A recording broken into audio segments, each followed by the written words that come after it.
Lancé par une pétition puis relayé par les réseaux sociaux, le mouvement des Gilets jaunes s'est organisé en dehors de toute structure syndicale et politique, ce qui en fait un mouvement social inédit par sa forme. Qui sont réellement ces Gilets jaunes? Élément de réponse avec Manuel Cervera Marzal. Il est sociologue et docteur en sciences politiques.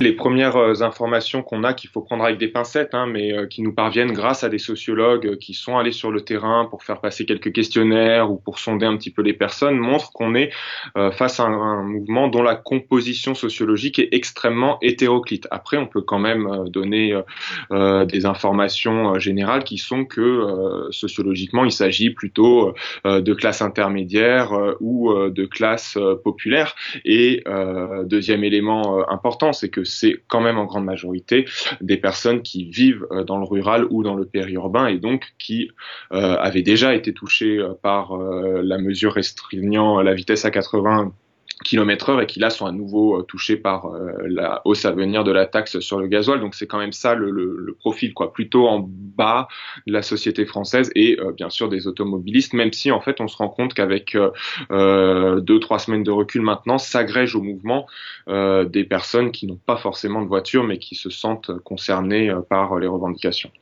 À l'origine, un cri de colère contre la hausse des taxes sur le carburant, le mouvement fédère désormais ceux qui dénoncent la précarité et le creusement des inégalités sociales. Il faut regarder jour par jour, il y a une évolution du mouvement qui au départ était sur un espèce de ras-le-bol général contre l'impôt et donc a fait dire à beaucoup de commentateurs qu'il s'agissait d'un mouvement poujadiste ou d'un mouvement marqué à droite, mais plus on regarde les plateformes de revendication, les messages qui sont portés par certains porte-parole parfois autoproclamés, quand on regarde ça, on voit qu'au fil des jours, la revendication est passée d'un ras-le-bol fiscal, donc contre l'impôt en général, à une dénonciation de l'injustice fiscale, c'est-à-dire, pour être précis, le fait que on allège les impôts sur les plus grandes fortunes et sur les entreprises et en revanche, dans le même temps, on augmente la pression fiscale sur les classes moyennes et les classes populaires. Et il me semble que c'est ça qui est aujourd'hui majoritairement dénoncé par les Gilets jaunes. Ras-le-bol fiscal, ras-le-bol des inégalités sociales, des revendications exprimées également dans d'autres pays.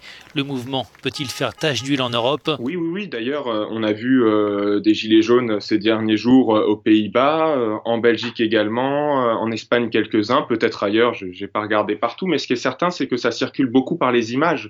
Il y a une focalisation permanente des chaînes d'information en continu. Ces images-là, on les retrouve ensuite sur les réseaux sociaux, et sur les réseaux sociaux, on sait bien qu'il n'y a pas de frontières nationales, ou en tout cas les frontières les images circulent rapidement, ça fait tache d'huile. Alors de là à embraser entièrement nos pays voisins, c'est plus compliqué, mais oui, il y a des épiphénomènes et quelques mouvements de solidarité avec les Gilets jaunes au-delà de l'Hexagone. Il y en a ras-le-bol.